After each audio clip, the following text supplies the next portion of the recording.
Chapter number 10 red کلف commission, سرحدوں کی حد بندی اور مسئلہ کشمیر کی تخلیق۔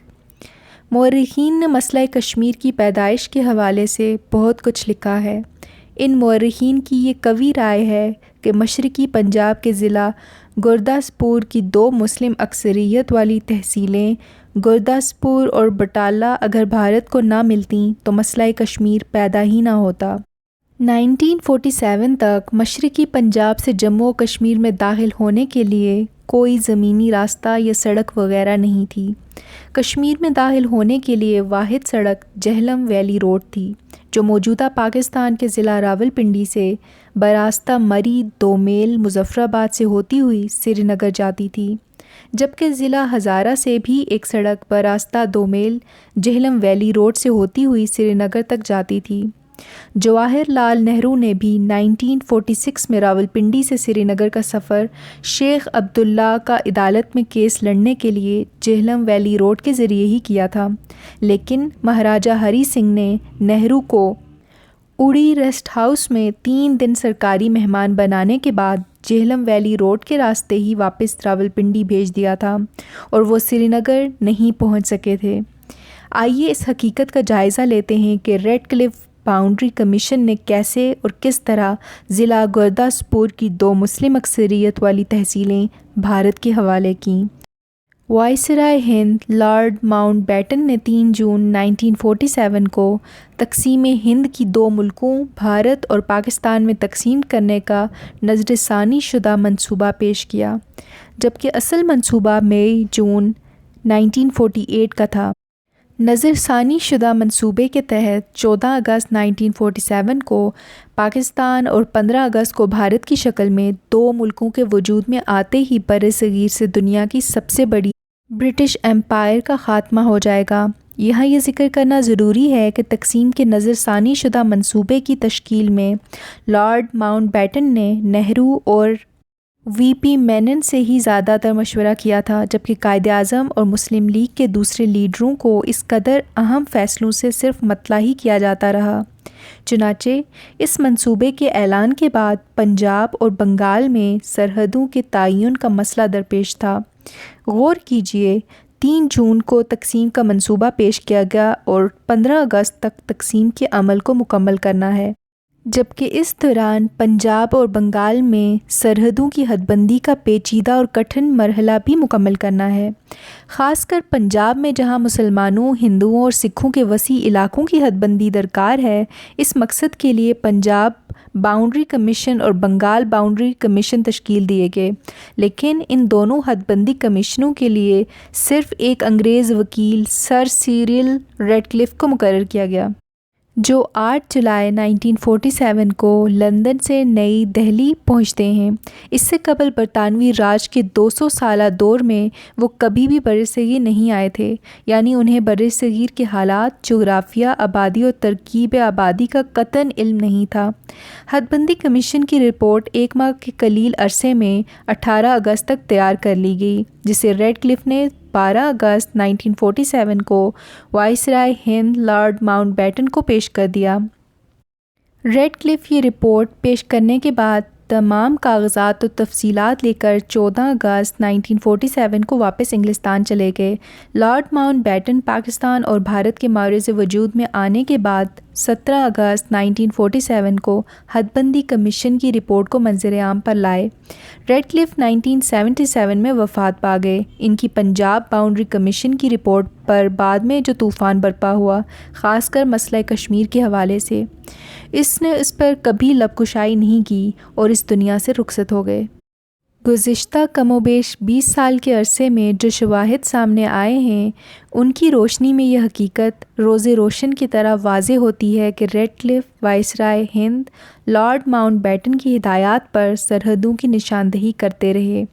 وہ نئی دلی کے وائسرائے ہاؤس میں ہی قیام پذیر تھے اور وقتاً فوقتاً ان کی ملاقات کی شہادتیں بھی منظر عام پر آئی ہیں، لارڈ ماؤنٹ بیٹن کی شے پر ہی انہوں نے گرداسپور ضلع کی 2 مسلم اکثریتی تحصیلیں گرداسپور اور بٹالہ ہندوستان میں شامل کر دیں۔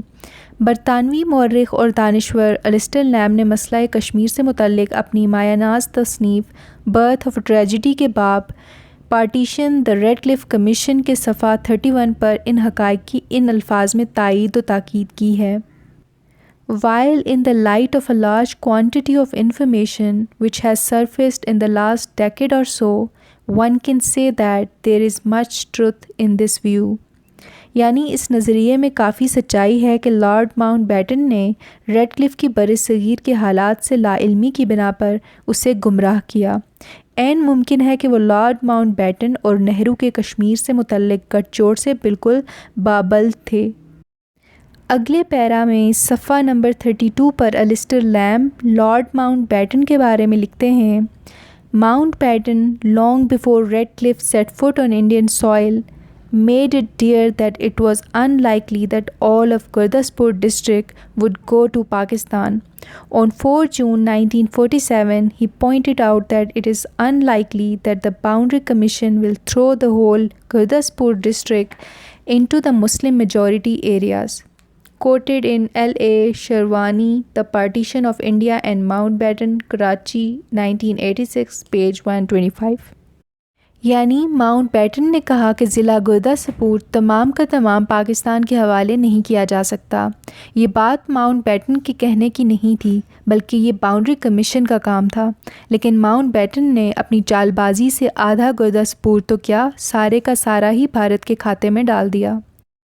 اس کے بعد جب بھارت نے انتہائی تیزی کے ساتھ سڑکیں، پل اور ریلوے لائن تعمیر کر کے گرداسپور کے راستے جموں کشمیر میں کئی ڈویژن فوج داخل کی، تو ریڈ کلف باؤنڈری کمیشن کے 2 پاکستانی ممبران جسٹس محمد منیر اور جسٹس دین محمد کے خلاف پاکستان کے سرکاری اور غیر سرکاری حلقوں کی طرف سے شدید نکتہ چینی کی گئی کہ انہوں نے گرداسپور کو بھارت کے حوالے کرنے سے مسئلہ کشمیر پر پڑنے والے اثرات کی بروقت نشاندہی نہیں کی۔ اس نکتہ چینی کے جواب میں ایک پاکستانی کمشنر جسٹس محمد منیر نے وضاحت کی کہ انہیں اور ان کے ساتھی کمشنر جسٹس دین محمد کو شروع دن سے ہی اس حقیقت کا یقین ہو چلا تھا، یعنی ریڈ کلف کمیشن کے کام شروع کرنے کے آغاز سے یقین ہو چلا تھا کہ دریائے راوی کے مشرق میں واقع ضلع گرداسپور کی تینوں تحصیلیں بھارت کے حوالے کی جا رہی ہیں۔ یہاں یہ بات ذکر کرنا دلچسپی سے خالی نہ ہوگا کہ ان دونوں پاکستانی کمشنروں نے 5 اور 6 اگست کو پیش کی جانے والی اپنی انفرادی رپورٹوں میں گرداسپور کا مسلم آبادی، مزارات، نظام آپاشی اور دیگر ایسے امور کا ذکر تو کیا، لیکن کشمیر کے حوالے سے گرداسپور کو بھارت کے حوالے کرنے سے پیدا ہونے والے اثرات اور مسائل کا قطعاً کوئی ذکر نہیں کیا۔ شکاگو ٹریبیون 26 اپریل 1960 PP جلد 3۔ غالباً انہیں اس وقت اس کی جیو اسٹریٹجک اہمیت کا ادراک نہیں تھا۔ السٹر لیمب نے برتھ آف ٹریجڈی میں اس موضوع پر بحث کرتے ہوئے لکھا کہ انڈین نیشنل کانگریس نے 8 مارچ 1947 کی اپنی ایک قرارداد میں پنجاب کی تقسیم کا مطالبہ کیا تھا۔ تب سے بھارتی لیڈروں نے غور و خوض شروع کر دیا تھا کہ پنجاب کی تقسیم کی صورت میں کون کون سے علاقے مشرقی پنجاب اور کون کون سے علاقے مغربی پنجاب میں ہونا چاہئیں۔ چنانچہ اس پلان کے مطابق انہوں نے گرداسپور کو بہر صورت مشرقی پنجاب میں شامل رکھنا تھا، خاص کر اس مقصد کے پیش نظر بھی کہ انہوں نے جموں و کشمیر کو ہتھیانے کی اسکیم بنا رکھی تھی، جس کے لیے بھارتی لیڈروں گاندھی، کانگریس پارٹی کے صدر Acharya Kripalani, viceroy Lord Mountbatten اور اس کے چیف آف سٹاف لارڈ اسمے نے مہاراجہ کشمیر ہری سنگھ سے ملاقاتوں کا طویل سلسلہ شروع کر رکھا تھا تاکہ اسے بھارت کے ساتھ الحاق کے لیے مائل کیا جا سکے۔ لیکن جب تک کشمیر کا آزادی پسند وزیر اعظم پنڈت چندر کاک مہاراجہ کا وزیر رہا، تب تک ان لیڈروں کی دال نہیں گلی۔ مہاراجہ نے الحاق کی حامی نہیں بھری۔ سردار محمد ابراہیم نے اپنی معروف تصنیف دا کشمیر سیگا کے باب تصدن ریوولٹ کے صفحہ 91 پر لکھا کہ پنڈت کاک نے عملی وجوہات کی بنا پر مہاراجہ ہری سنگھ کو پاکستان کے ساتھ الحاق کا مشورہ دیا تھا۔ پنڈت کاک کے نظریات کا جب بھارتی لیڈروں اور ماؤنٹ بیٹن کو علم ہوا تو انہوں نے سازش کر کے پنڈت کاک کو وزیر اعظم کے عہدے سے برطرف کر دیا اور 15 اگست 1947 کو مشرقی پنجاب کے مہر چند مہاجن کو کشمیر کا وزیر اعظم بنوا دیا۔ مہر چند مہاجن بھارت کی طرف سے ریڈ کلف باؤنڈری کمیشن کا رکن تھا، جس نے گرداسپور ضلع کی 2 مسلم تحصیلوں کو کمال مہارت سے بھارت میں شامل کرانے کے لیے اہم کردار ادا کیا تھا۔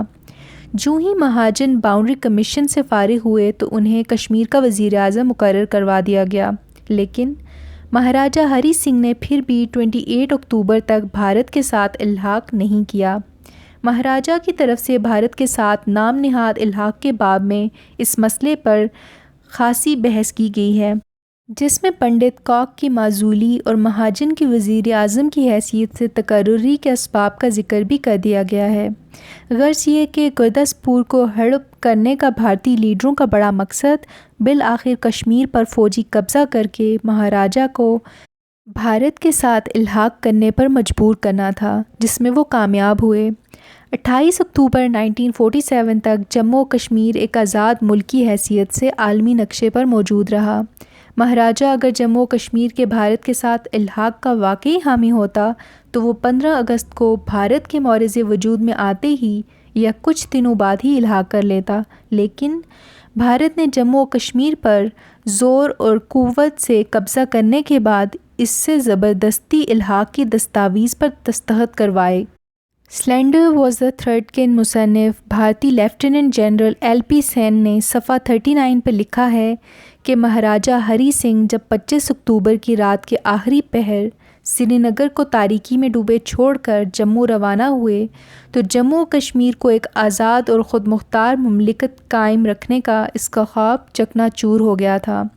اس کے انگریز الفاظ His dream of an independent sovereign state of Jammu and Kashmir had been shattered۔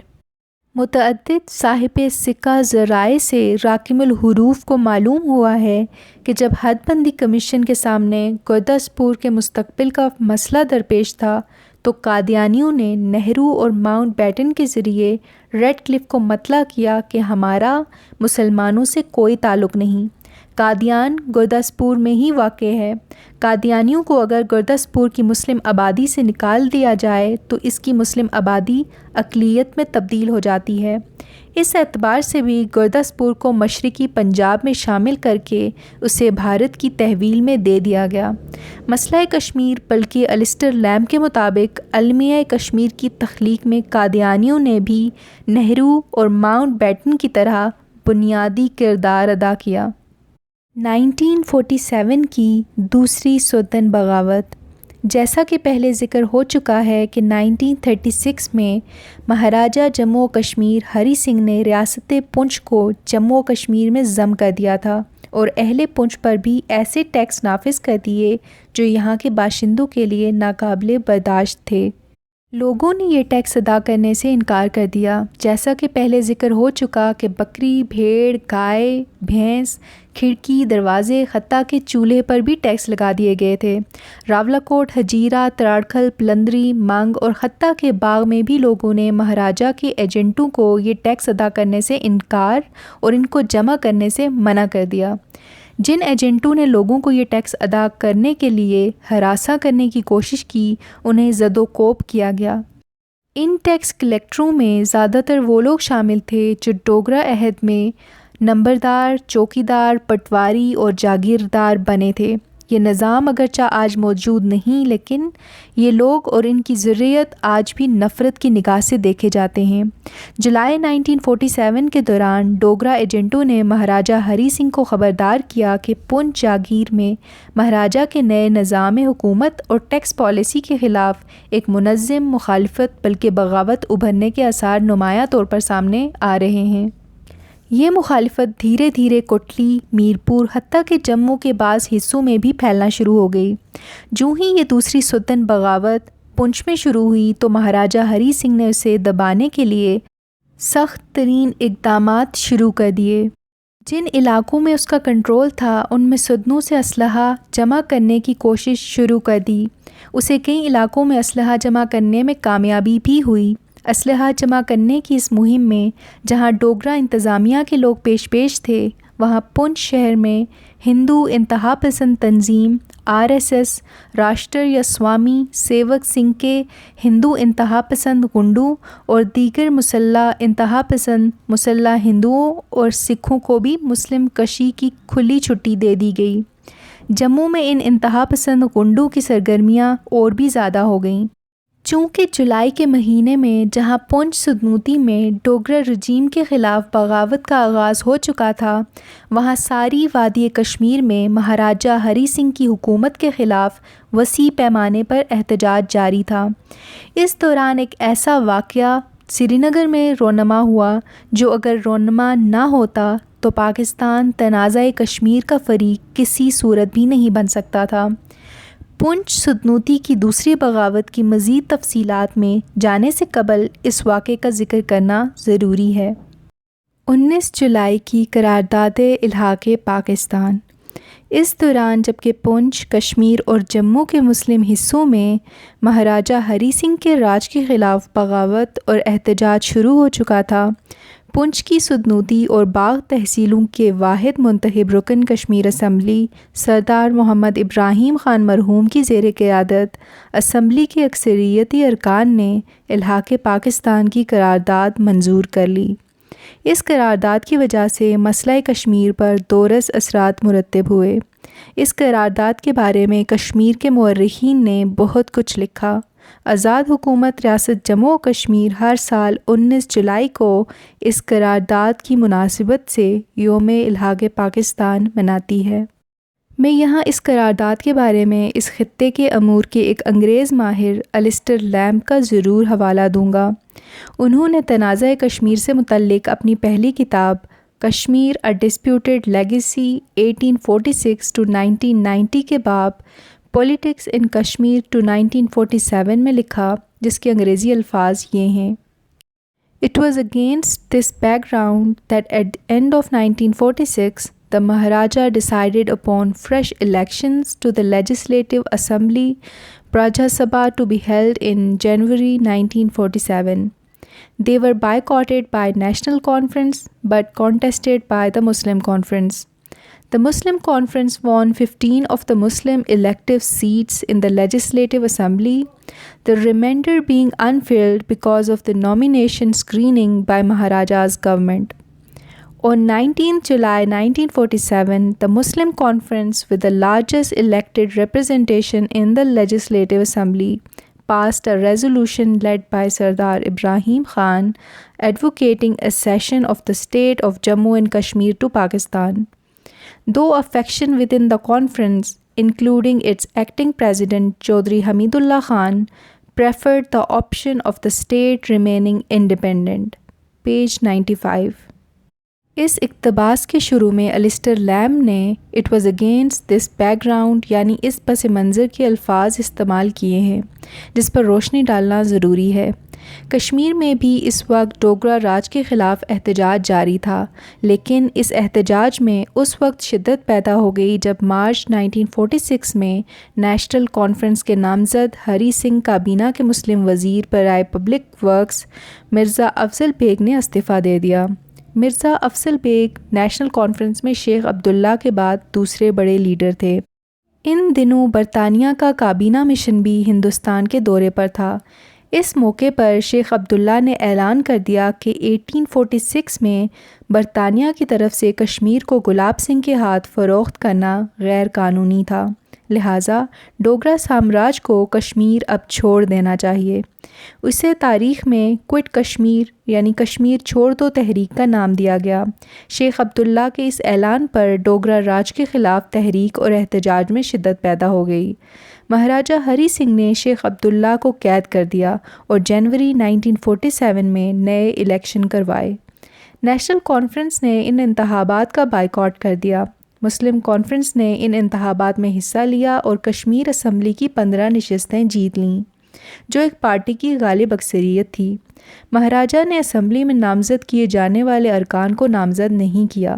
سردار محمد ابراہیم خان بھی منتخب ارکان میں شامل تھے۔ وہ حکومت کے لا آفیسر بھی تھے، لیکن انہوں نے اس منصب سے استعفیٰ دے دیا تھا۔ وہ اعلیٰ درجے کے وکیل بھی تھے اور تمام کشمیر اور پنچ میں واحد بارڈ لا تھے۔ انہی کی قیادت میں اور رہائش پر 19 جولائی کو مسلم کانفرنس کے منتخب نمائندوں نے دیگر زمرہ کی موجودگی میں قرارداد الحاق پاکستان منظور کی۔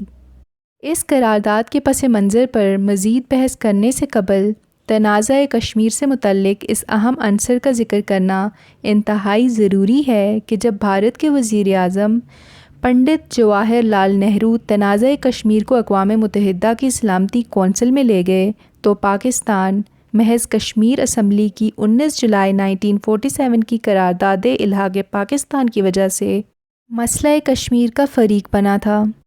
سردار خان بہادر خان المعروف کے بی خان سردار محمد ابراہیم خان کے اولین رفقا کار میں سے ہیں۔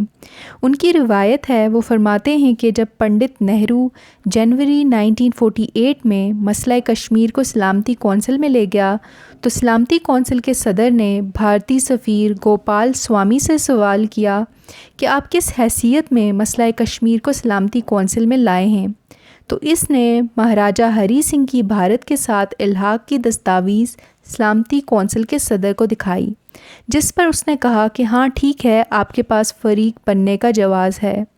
اب پاکستان کی باری تھی۔ سلامتی کونسل کے صدر نے پاکستان کے مندوب وزیر خارجہ سر ظفر اللہ خان سے پوچھا کہ آپ کس حیثیت میں یہاں آئے ہیں، آپ کے فریق بننے کا کیا جواز ہے؟ تو ظفر اللہ خان نے فوراً ہی 19 جولائی 1948 کی قرارداد الحاق پاکستان پیش کر دی، جسے سلامتی کونسل نے قبول کرتے ہوئے پاکستان کو مسئلہ کشمیر کے ایک فریق کی حیثیت سے تسلیم کر دیا۔ روایت ہے کہ سردار محمد ابراہیم خان نے ہی سر ظفر اللہ خان کو بھارتی موقف کے جواب میں 19 جولائی کی قرارداد الحاق پاکستان کو سلامتی کونسل میں پیش کرنے کا مشورہ دیا تھا۔ اگر یہ قرارداد نہیں ہوتی تو اس مرحلے میں پاکستان کا مسئلہ کشمیر کا فریق بننا قطعی طور پر ناممکن تھا۔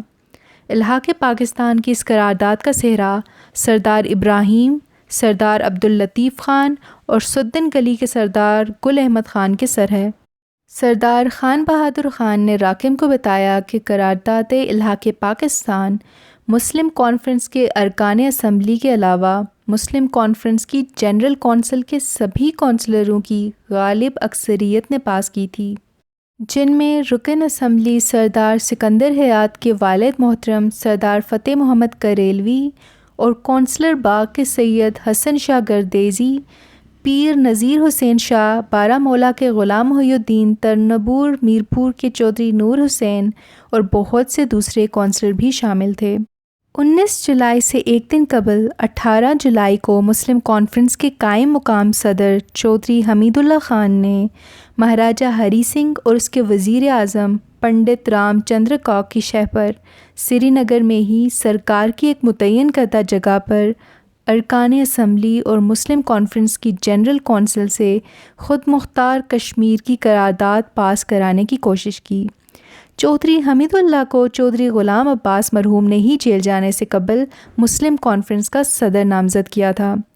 چودھری حمید اللہ نے خود مختار کشمیر کی قرارداد پیش کرنے سے قبل یہ موقف پیش کیا کہ یہ قرارداد چودھری غلام عباس نے جیل سے پاس کرانے کے لیے بھیجی ہے۔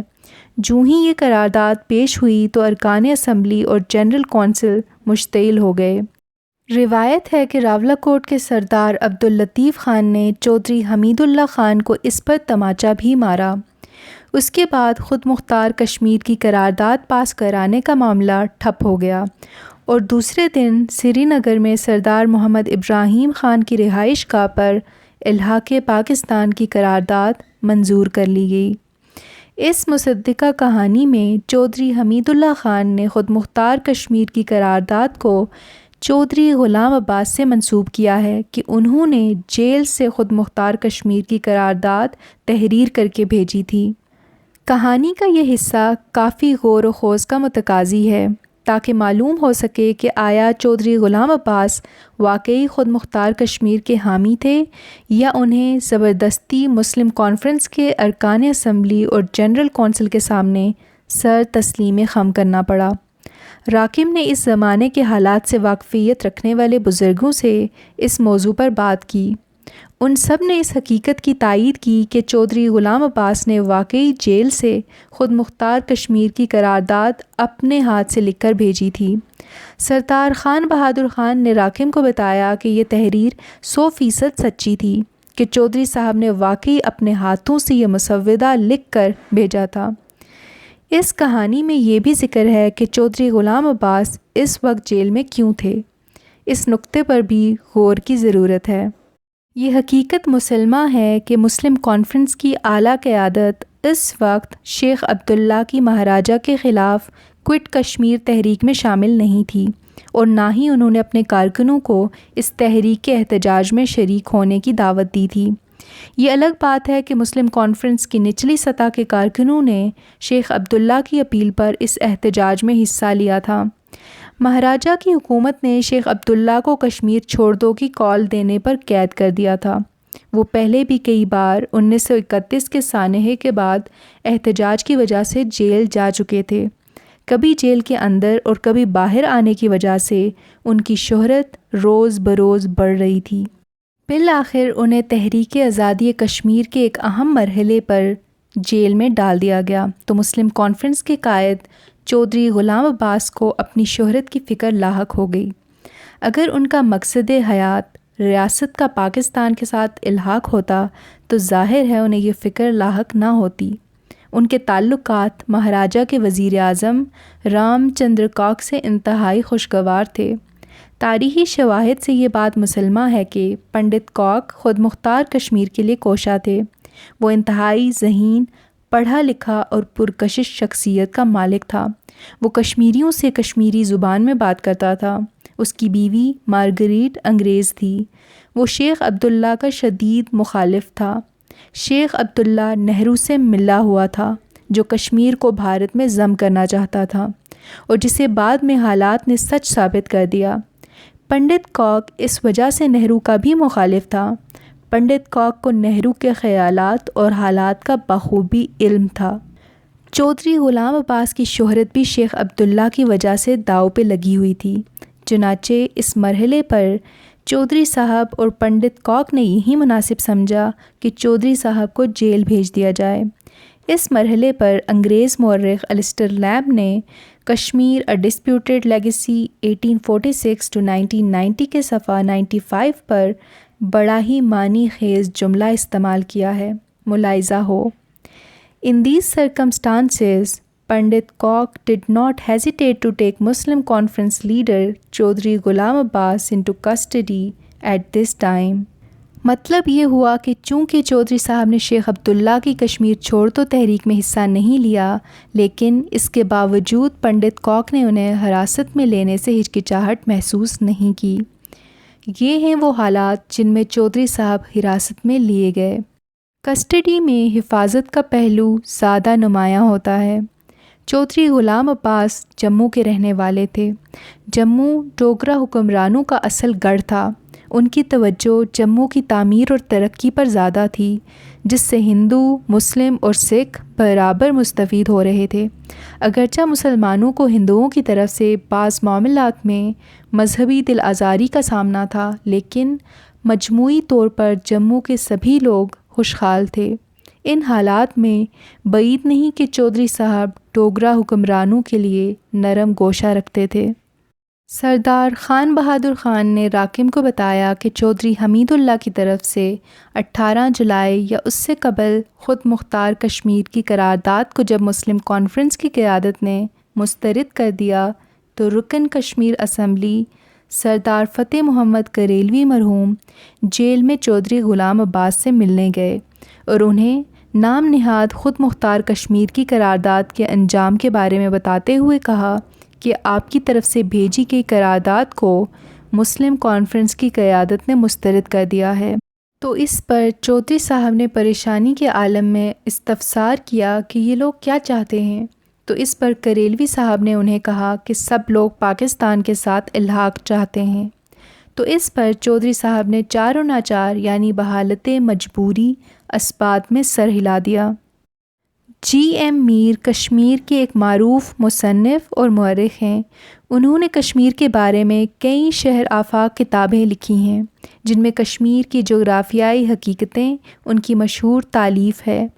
اس میں انہوں نے کشمیر کی جغرافیائی پوزیشن اور معدنی اور طبعی وسائل کے بارے میں انتہائی قیمتی معلومات ضبط تحریر میں لائی ہیں۔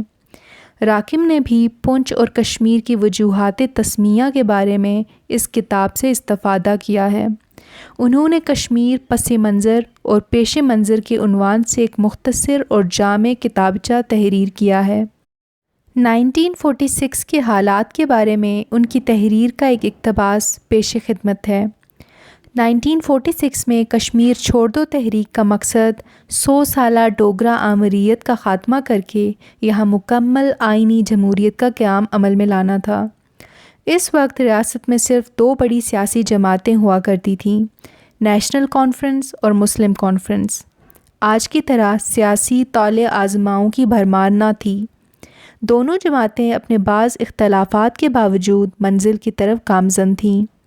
1946 میں نیشنل کانفرنس نے کشمیر چھوڑ دو تحریک کا آغاز کیا۔ اسی سال مسلم کانفرنس نے بھی چودھری غلام عباس مرحوم کی زیر قیادت قرارداد آزاد کشمیر کی منظوری دی، جس کا مقصد کشمیر میں مکمل آئینی جمہوریت کا قیام تھا۔ جی ایم میر کی تحریر کے اس اقتباس سے صاف ظاہر ہوتا ہے کہ 1946 کے آخری حصے میں کسی وقت چودھری صاحب مرحوم کی زیر قیادت قرارداد آزاد کشمیر منظور کی گئی تھی۔ جی ایم میر اس قرارداد کی تفصیل میں نہیں گئے کہ کہاں اور کیسے یہ قرارداد پاس کی گئی تھی۔ کشمیری مورخین نے بھی 1946 کی کسی ایسی قرارداد کا ذکر یا اشارہ نہیں کیا، لیکن درائیت کے معیار پر اگر اس مذمومہ قرارداد کو پرکھنے کی کوشش کی جائے تو چودھری صاحب کے ڈوگرا حکمرانوں، خاص کر وزیر اعظم پنڈت کاک کے ساتھ تعلقات کی روشنی میں اور ان کے شیخ عبداللہ کے ساتھ سیاسی رقابت کے سیاق و سباق میں کسی ایسی قرارداد کے منظور کیے جانے کا امکان صاف نظر آتا ہے، خصوصاً جب ہم دیکھتے ہیں کہ چودھری صاحب اور شیخ عبداللہ تحریک آزادی کشمیر میں ایک دوسرے سے بڑھ چڑھ کر اقدامات اٹھانے اور فیصلے کرنے کے کمپٹیشنز میں منہمک رہتے تھے۔ برطانوی مورخ السٹر لیمب نے تنازع کشمیر سے متعلق اپنی کتاب برتھ آف اے ٹریجڈی کے باب پیراماؤنٹسی اینڈ پارٹیشن مارچ ٹو اگست 1947 کے صفحہ 47 پر مہاراجہ کے وزیر اعظم پنڈت کاک اور مسلم کانفرنس کی اس وقت کی قیادت کے درمیان تعلقات کا نقشہ ان الفاظ میں کھینچا ہے۔ During the final year or so of the British Indian Empire, Pandit Kauk acquired great influence over the ESS bellicose members of the Muslim Conference, which at moments of crisis he was able to exploit in its argument with the National Conference. After Sheikh Abdullah's arrest in May 1946, the National Conference announced that it would boycott all formal political functions in the state. The Muslim Conference, in part because of Kauk's diplomatic skills, did not follow suit. Thus, in January 1947 Jammu and Kashmir state elections, the Muslim Conference participated to become the largest single grouping in the Praja Sabha, the lower house of legislature, while the National Conference did not. Had events turned out otherwise, the Muslim Conference could have been an extremely effective ally for Kauk's policy of a non-Indian future for the state. In April 1947, for example, acting president of MC, Chaudhry Hamidullah Khan, declared in the Praja Sabha that if the Maharaja were to declare for independence after the British had gone, he and his party would gladly offer their lives for the cause of Dogra dynasty. برطانیہ کی Indian umpire کے آخری سال وزیر اعظم پنڈت کاک نے مسلم conference کے امن پسند ارکان کے ساتھ اتنا اثر رسوخ حاصل کر لیا تھا جو وہ نیشنل کانفرنس کے خلاف استعمال کرنے کے قابل تھا۔ مئی 1946 میں شیخ عبداللہ کی گرفتاری کے بعد نیشنل کانفرنس نے تمام رسمی سیاسی سرگرمیوں کے بائیکاٹ کا اعلان کر دیا۔ مسلم کانفرنس نے پنڈت کاک کی سفارتی مہارت اور قابلیت کی وجہ سے سیاسی سرگرمیوں کا بائیکاٹ نہیں کیا۔ اسی طرح جنوری 1947 کے انتخابات میں حصہ لیا اور کشمیر اسمبلی پرجا سبھا میں واحد بڑے گروپ کی حیثیت سے ابھر کر سامنے آئی، جبکہ نیشنل کانفرنس کی ایک بھی سیٹ نہیں تھی۔ انہوں نے الیکشن کا بائیکاٹ کیا تھا۔ اگر بعد میں رونما ہونے والے حالات وقوع پذیر نہ ہوتے تو مسلم کانفرنس کشمیر کے غیر بھارتی مستقبل کے لیے پنڈت کاک کی مؤثر اور فعال بن کر سامنے آتی۔ اپریل 1947 میں مثال کے طور پر مسلم کانفرنس کے قائم مقام صدر چودھری حمید اللہ خان نے پرجا سبھا میں اعلان کیا کہ اگر مہاراجہ برطانوی سامراج کے خاتمے کے بعد کشمیر کی آزادی اور خود مختاری کا اعلان کر دیں تو وہ اور اس کی پارٹی یعنی مسلم کانفرنس ڈوگرا خاندان کے لیے بخوشی اپنی جانیں اور زندگیاں پیش کر دیں گے۔ یہاں پنڈت کاک کے خیالات کے بارے میں السٹر لیمپ کے ریمارکس قابل توجہ ہیں، جو انہوں نے اس صفحے پر مذکورہ بالا حوالے سے پہلے والے پیراگراف میں دیے ہیں۔ ملاحظہ ہوں۔ As the time of British departure approached, Coke concluded that the state's best hope lay either in independence or in some form of special association with Pakistan. But like Sheikh Abdullah, the idea of independence appealed to him above all. اور سچی بات بھی یہی ہے کہ اس زمانے میں واحد جہلم ویلی روڈ کی وجہ سے کشمیر کی معیشت اور بیرونی تجارت، درآمدات اور برآمدات کا واحد ذریعہ یہی سڑک تھی، لیکن پاکستان کے زعماء اس مثبت پہلو کو اپنے حق میں استعمال کرنے سے قاصر رہے۔ 19 جولائی کی قرارداد الحاق پاکستان کے باب کی تفصیلات کافی طویل ہو گئیں، ایسا ہونا بھی چاہیے۔ تنازع کشمیر میں اس قرارداد کی اپنی ایک اہمیت ہے۔ اس قرارداد کو مہاراجہ کشمیر کے الحاق بھارت کے جواب میں جب اقوام متحدہ میں پیش کیا گیا تو پاکستان کو اس قرارداد کی وجہ سے تنازع کشمیر کا فریق بننے کی حیثیت حاصل ہوئی۔ اس وقت کے پاکستانی وزیر خارجہ سر ظفر اللہ خان اس حد تک تو کامیاب ہو گئے کہ پاکستان مسئلہ کشمیر کا فریق بن گیا، لیکن وہ مسئلہ کشمیر کو پاکستان کے نقطہ نظر سے صحیح طور پر نبھانے سے قاصر رہے۔ نہرو جب مسئلہ کشمیر کو سلامتی کونسل میں لے گیا تو اس نے سلامتی کونسل کے نان مینڈیٹری دفعات کے تحت مسئلہ کشمیر کا کیس پیش کیا۔ اس نے سوچے سمجھے منصوبے کے تحت ایسا کیا۔ اسے کشمیر کے بارے میں اپنے منصوبے کو عملی جامہ پہنانے کے لیے وقت چاہیے تھا۔ اسے یقین تھا کہ سلامتی کونسل کشمیر میں عوامی استصواب رائے کا مطالبہ کرے گی، جس پر وہ عمل نہیں کرے گا۔ اسے یقین تھا کہ استصواب رائے کی صورت میں کشمیری عوام خود مختار کشمیر یا پاکستان کے ساتھ الحاق کا فیصلہ کریں گے، جو کسی صورت بھی اس کے لیے قابل قبول نہیں تھا۔ اس نے جب نان مینڈیٹری دفعات کے تحت مسئلہ کشمیر کو اسلامی کونسل میں دائر کیا تو اس وقت پاکستان کو چاہیے تھا کہ وہ مینڈیٹری دفعہ کے تحت اس مسئلے کو حل کرانے کی کوشش کرتا۔ اگر وہ ایسا کرتے تو اس میں کامیاب ہوتے۔ اس زمانے میں قومیں استعمار سے آزاد ہو رہی تھیں اور سبھی قوموں کو استصواب رائے کا حق دیا جا رہا تھا۔ کشمیر کے بارے میں بھی بالآخر سلامتی کونسل نے استصواب رائے کی قرارداد منظور کی، لیکن بھارت اپنے تمام وعدوں سے دھیرے دھیرے منحرف ہوتا گیا اور بالآخر کشمیر کو بھارت کا اٹوٹ انگ بنا دیا گیا۔ اگر یہ قراردادیں سلامتی کونسل کی مینڈیٹری آرٹیکلز کے تحت پاس ہوتیں تو ان پر عمل درآمد کیا جا سکتا تھا، لیکن سر ظفر اللہ خان نے ایسی کوشش نہیں کی۔ ان کا تعلق قادیانی جماعت سے تھا، جو اپنے آپ کو احمدی کہتے ہیں۔ ان کو احمدی کہلانے کا کوئی جواز نہیں۔ احمد خاتم النبیین محمد صلی اللہ علیہ وسلم کا ایک نام ہے۔ تورات میں ان کا نام محمد اور انجیل میں احمد ہے۔ قرآن پاک میں واضح طور پر احمد کا لفظ محمد صلی اللہ علیہ وسلم کے بارے میں استعمال ہوا ہے، جو حضرت عیسیٰ علیہ السلام کی پیش گوئی ہے۔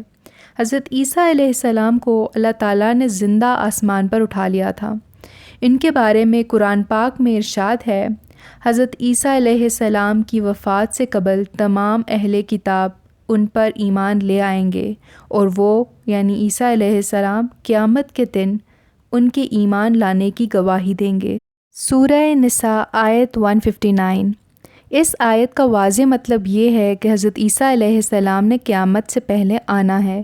سب لوگوں کو مسلمان بنائیں گے اور پھر نیچرل موت مریں گے۔ راکم کی قوی رائے ہے کہ جاری ہزاری کے دوران عیسیٰ علیہ السلام کسی بھی وقت دوبارہ اتریں گے۔ احادیث مبارکہ میں ان کی آمد اور کیفیت آمد کی جملہ تفصیلات موجود ہیں۔ مرزا غلام احمد قادیانی کا مسیح موعود اور مہدی موعود میں آنے کا دعویٰ کرنا اسلامی تعلیمات کی صریح نفی کرتا ہے۔ انگریز کے استعماری دور میں بر صغیر کی سرزمین پر ملت اسلامیہ کے بیچ اس فتنے کی آبیاری کی گئی۔ قادیانیوں کا تحریک پاکستان میں کوئی کردار نہیں تھا۔ بھارت میں آج تک قادیانیوں کے خلاف کوئی احتجاج، فساد یا قتل و غارت نہیں ہوئی۔ اس کے باوجود یہ لوگ پاکستان بنتے ہی قادیان سے بستر بوریا سمیٹ کر ربوہ میں آ کر مورچہ زن ہو گئے۔ یہ پاکستان کو قادیانی اسٹیٹ بنانا چاہتے تھے۔ پاکستان بنتے ہی یہ پاکستان کی خارجہ پالیسی کے بانی اور پاکستانی معیشت کے پالیسی ساز بن گئے۔ یہ چودھری ظفر اللہ خان ہی تھے جنہوں نے 1951 میں مصر کے صدر جمال عبد الناصر کی طرف سینئر سوئس کو قومیائے جانے اور ایران کے وزیر اعظم مصدق کے انگلو پرشین آئل کمپنی کو قومیانے کے بحران پر بجائے مصر اور ایران کی حمایت کے برطانیہ کی حمایت کی تھی، اور اس وقت کے وزیر اعظم خواجہ ناظم الدین کو بھی برطانیہ کی حمایت کرنے پر مجبور کیا تھا، جبکہ بھارت نے دولت مشترکہ کا رکن ہونے کے باوجود مصر اور ایران کی حمایت کی تھی۔ پاکستان کے آمرانہ دور میں یہ لوگ خوب پھلے پھولے۔ سر ظفر اللہ خان کو سر کا خطاب انگریز نے دیا تھا۔ انہوں نے ملک کی خارجہ پالیسی کو ایسے نہج پر ڈال دیا کہ آج تک اس سے چھٹکارا حاصل کرنا مشکل ہو گیا۔ جنرل ایوب کے دور میں M Ahmad deputy chairman planning commission نے پاکستانی معیشت کو غیروں کے ہاں گروی رکھنے کی بنیاد رکھی، جس کے نتیجے میں آج پاکستان کشکول لیے سارے جہان میں بھیک مانگ رہا ہے۔ ایم احمد آج بھی امریکہ میں بیٹھ کر پاکستان کے خلاف سازشوں میں مصروف ہے۔ قادیانیوں کا خلیفہ لندن میں بیٹھا غیر مسلموں کے ساتھ مل کر پاکستان کے خلاف سازشیں کر رہا ہے۔ جنرل مشرف کا 8 سالہ دور قادیانی دور تھا۔ جنرل مشرف کی بیگم صاحبہ کا تعلق پنجاب کے ایک قادیانی خاندان سے تھا۔ مشرف نے آتے ہی پہلے دن امریکہ سے بلا کر ایک قادیانی شوکت عزیز کو پہلے وزیر خزانہ اور بعد میں وزارت خزانہ سمیت وزیر اعظم بنا دیا، جس کی پالیسیوں سے پاکستانی معیشت یکدم دھڑام سے گر گئی۔ مشرف نے دہشت گردی کی نام نہاد جنگ میں بغیر عواقب و انجام پر غور کیے ملک کو اس طرح ملوث کر دیا کہ جس سے ملک تباہی کے کنارے پر پہنچ گیا۔ اس نام نہاد جنگ سے اب تک پاکستان کا چھٹکارا محال ہو گیا ہے۔ مشرف نے گزشتہ 65 سالہ پاکستان کی تاریخ میں سب سے زیادہ کشمیر کاز کو نقصان پہنچایا۔ کشمیر کی تحریک آزادی کو دہشت گردانہ تحریک قرار دیا اور مختلف آپریشن پیش کر کے پاکستان کے اصولی موقف کو بین الاقوامی سطح پر نقصان پہنچایا اور کمزور کیا۔ قادیانیوں نے ربوہ میں اپنے تمام بڑے لوگوں کی میتوں کو امانت کے طور پر دفن کر رکھا ہے کہ ان کی باقیات کو قادیان لے جا کر دفن کرنا ہے۔ یہ کیسے ممکن ہوگا؟ اس موضوع پر غور کرنے کی ضرورت ہے۔ کیا یہ لوگ پاکستان کو ختم کر کے ان مرے ہوئے لوگوں کی باقیات کو قادیان شفٹ کریں گے؟ پاکستان کے آئین کے مطابق یہ لوگ مرتد یعنی کافر ہیں، تو کیا یہ لوگ پاکستان سے انتقام نہیں لے رہے؟ منافقانہ طریقے سے یہ لوگ چوری چھپے پاکستان کے خفیہ اداروں، بیوروکریسی اور معیشت پر قابض ہیں۔ جب تک ان لوگوں کے اثر رسوخ کو ختم نہیں کیا جاتا، تب تک پاکستان کے وجود کو خطرات لاحق رہیں گے اور پاکستان کے حالات کبھی بھی بہتر نہیں ہو سکیں گے۔ انہوں نے قادیان میں بھارتی راء کی زیر سرپرستی پاکستان کے خلاف دہشت گردی کے کیمپ کھول رکھے ہیں۔ انہوں نے امریکہ میں CIA کے ساتھ ساز باز کر کے مرحوم ذوالفقار علی بھٹو کا جنرل ضیاء الحق کے ہاتھوں عدالتی قتل کروایا تھا۔ محترمہ بے نظیر بھٹو کے اصل قاتل یہ ہیں۔ انہوں نے بھٹو فیملی سے 1974 کی آئینی ترمیم کا انتقام لے لیا ہے۔ اگر صحیح معنوں میں بے نظیر بھٹو کے قتل کی تحقیقات کروائی جائیں تو یہ لوگ پکڑے جائیں گے۔ رحمان ملک بے نظیر کی شہادت کی تحقیقات میں سب سے بڑی رکاوٹ ہے۔ مہاراجہ ہری سنگھ کا دورہ پونچھ۔ جب ہری سنگھ کو یقین ہو گیا کہ پونچھ کے علاقے سدنوتی میں اس کے خلاف منظم بغاوت سر اٹھا رہی ہے تو اس نے مختلف اوقات میں کٹھوعہ، میرپور اور مظفرآباد کے دورے کیے۔ مہاراجہ کے ان دوروں کا مقصد اپنے لیے عوامی حمایت حاصل کرنا نہیں تھا، بلکہ ان علاقوں میں تعینات اپنی فوج، پولیس اور اکالی خالصوں کو مسلمانوں کے خلاف 1832 کے معرکوں کو ایک بار پھر دہرانے کے لیے ان کو کمر بستہ کرنا تھا اور ان کے اسلحے کی ضروریات اور دیگر لاجسٹک ضروریات کا جائزہ لے کر ان کو پورا کرنا تھا۔ وہ اپنی فوج کا کمانڈر ان چیف بھی تھا۔ اس نے سب سے پہلے اپریل 1947 میں راولاکوٹ کا دورہ کیا۔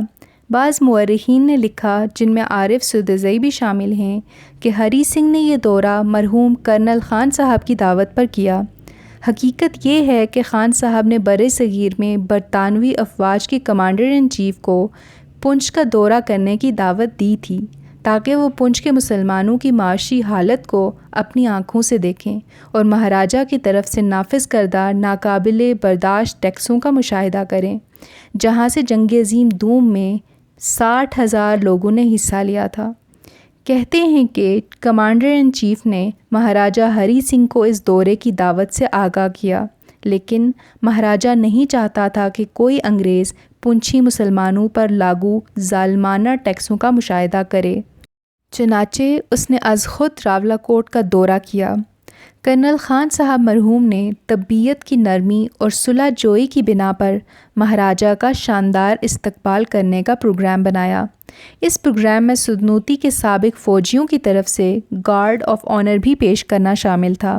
چنانچہ سینکڑوں فوجی برطانوی فوج کی وردی پہنے، سینوں پر بہادری اور شجاعت کے تمغے سجائے راولاکوٹ کے کھلے میدان میں جمع ہو گئے۔